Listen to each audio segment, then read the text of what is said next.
Hi, welcome on Easy Learning. This is Chandan Jha, and it's 6 a.m. around. I am going to create this video. Here we are going to study now vocabulary number part 11. We have already studied some words before this part, so you can watch all those parts, and you can also join on my Facebook page, YouTube channel, and my Instagram page. A new update will be taken to you as soon as it is in my hand. So let's start without wasting the time here. First word, that is, it is dugout. D-U-G-O-U-T, dugout. Dugout means सेना के आश्रय के लिए एक गड्ढा खोदकर ऊपर से छत डाला हुआ। अगर आपने कभी फर्स्ट वर्ल्ड वॉर हिस्ट्री के में पढ़ा होगा तो देखा होगा कि सेना सब क्या करते थे, आर्मी ट्रेंच खोद लेते थे ज़मीन के पास, ज़मीन के अंदर में, और मिट्टी को खाली करके उसमें छिप जाते थे। ऊपर से शेल्टर रूफ डाल देते थे, जिससे क्या होता था कि वो जो गोला बारूद है उससे वो बच जाते थे। तो इसी को डग आउट यहाँ पे कहा गया है। नेक्स्ट है आपके पोज, P-O-S-E, पोज। पोज के वैसे मीनिंग बहुत सारे होते हैं, जैसे कि फ़ोटो लेना भी होते हैं, पोज का मीनिंग होते हैं। तो यहाँ पर में जो मीनिंग हमने लिखा है पोज का, किसी को निपटाने के लिए कुछ दे देना या कुछ परेशानी उत्पन्न करना। ठीक है, कोई चीज़ का प्रबंध करना है, किसी चीज़ का मैनेज करना है, किसी चीज़ को सही वे मिलाना है, तो उसके लिए क्या करते हैं, हम कुछ दे देते हैं किसी को ताकि वो मामला सेटल हो जाए, और या तो कोई परेशानी उत्पन्न करना, जैसे कि पोजिंग थ्रेट, मतलब थ्रेट मतलब वही है, परेशानी हो वहाँ पे, तो परेशानी उत्पन्न करना। नेक्स्ट है आपका इंजेन्युइटी। इंजेन्युइटी की स्पेलिंग है INGENUITY।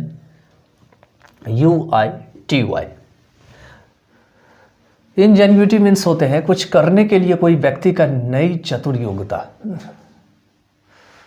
एक नया तरीका, बिल्कुल क्लेवर तरीके से लगाया हुआ। कोई व्यक्ति कुछ करेगा तो उसके लिए एक नया तरीका अपनाता है, और ये तरीका बिल्कुल क्लेवर होता है।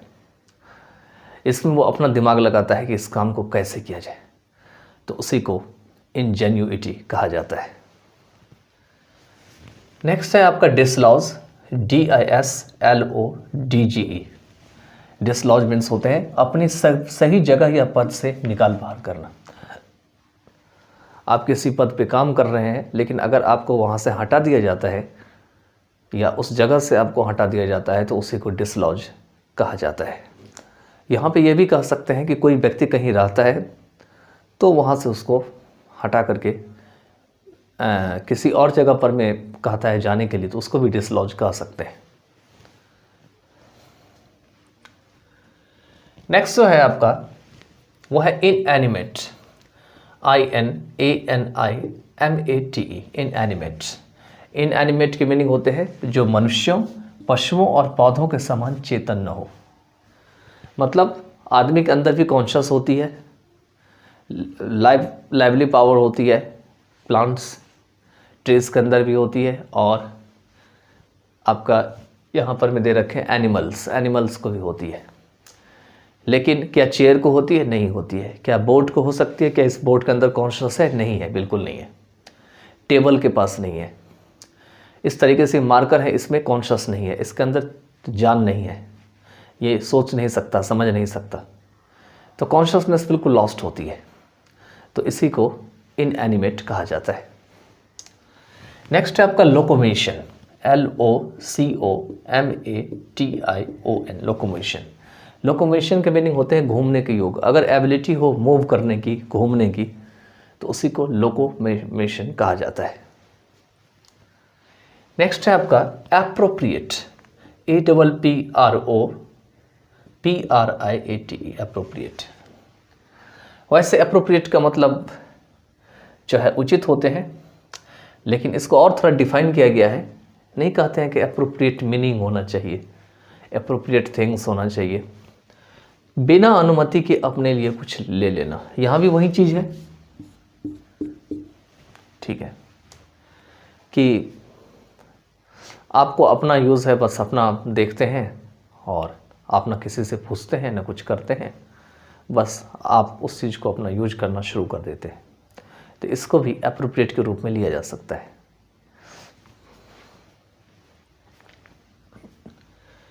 नेक्स्ट है आपका एक्सक्लूसिविटी, EXCLUSIVITY, एक्सक्लूसिविटी। एक्सक्लूसिविटी के मीनिंग होते हैं किसी एक व्यक्ति या संगठन के प्रति कुछ करने का अधिकार। खास करके एक्सक्लूसिविटी आपको न्यूज़ चैनल्स, किसी ऑर्गेनाइजेशन में या कहीं पे आप काम कर रहे होते हैं जहाँ से डेटा लीक होने का साधन ना हो, तो वहाँ पे यूज़ किया जाता है। कई बार आपने टेलीविज़न में देखे होंगे एक्सक्लूसिव न्यूज़। इसका मतलब है कि वो केवल वही मीडिया गया था और उसी के पास वो न्यूज़ अवेलेबल है, ना कि किसी सारे चैनल्स के पास है।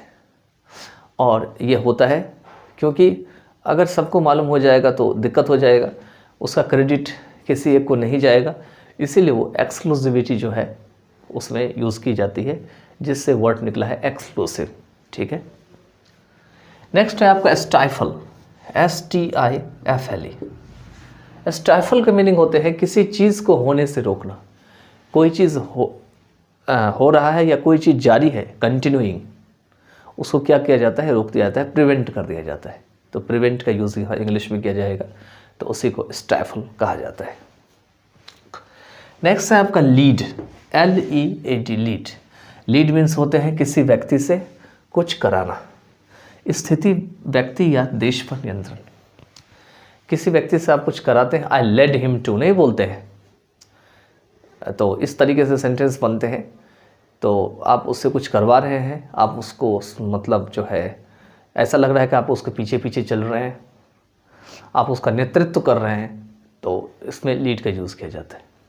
सेकेंड मीनिंग है कि किसी व्यक्ति या मतलब स्थिति है, सिचुएशन है, या कोई पर्सन है, पर्सन का कोई ग्रुप है या कंट्री है, उसके ऊपर आपका अगर कंट्रोल है तो उसको भी लीड कहा जाता है। यही कारण है कि इस लीड से लीडर बना हुआ है, और लीडर लोग जो है वो ये सारा काम करते थे या अभी भी करते हैं। नेक्स्ट है आपका बारबेरियन, BARBARIAN, बारबेरियन। बारबेरियन तो वैसे आप जानते हैं कि जो हमारे कायदे से, हमारे संस्कृति से, हमारे कल्चर से मेल नहीं खाता है, तो उसमें भी बारबेरियन का यूज़ किया जाता है। लेकिन इस वर्ड को और अच्छे से डिफाइन किया गया है। यहाँ पे लिखा है कि एक लोगों की मंडली का सदस्य जो किसी और देश से हो, मतलब हमारे देश का नहीं हो, ठीक है। देख रहे, एक लोगों की मंडली का सदस्य, ठीक है, कोई मंडली है, ग्रुप है, उसमें का एक मेंबर है जो कि हमारे कंट्री का नहीं है, किसी और कंट्री का है, जो कम सफल हो, ज़्यादा एडवांस्ड ना हो, ज़्यादा अपने आप को एडवांस ना कर रखा हो, आगे ना बढ़ा रखा हो, ठीक है, और आपसे अधिक उग्र हो, मतलब उसके अंदर में लड़ने की भावना जो है वो आपसे ज़्यादा वायलेंट हो, तो उसी को यहाँ पर में जो है वो बारबेरियन कहा जाता है। नेक्स्ट लास्ट वर्ड है ओवरव्यू, OVERVIEW। ओवरव्यू के मीनिंग होते हैं बिना विस्तार में दिए हुए किसी चीज़ का सूचना प्रदान करने के लिए एक छोटा सा विवरण। मतलब आपको एक शॉर्ट डिस्क्रिप्शन देना है इन्फॉर्मेशन देने के लिए, लेकिन उसको पूरा नहीं बताना है, बस छोटा सा देना है, तो उसी को ओवरव्यू कहा जाता है। तो इसके साथ ये पार्ट एंड होता है। If you think this part is very valuable for you, you can carry forward these videos among your friends.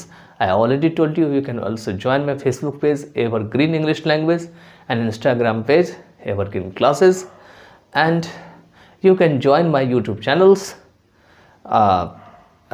one for the grammar and another one for vocabulary and language purposes.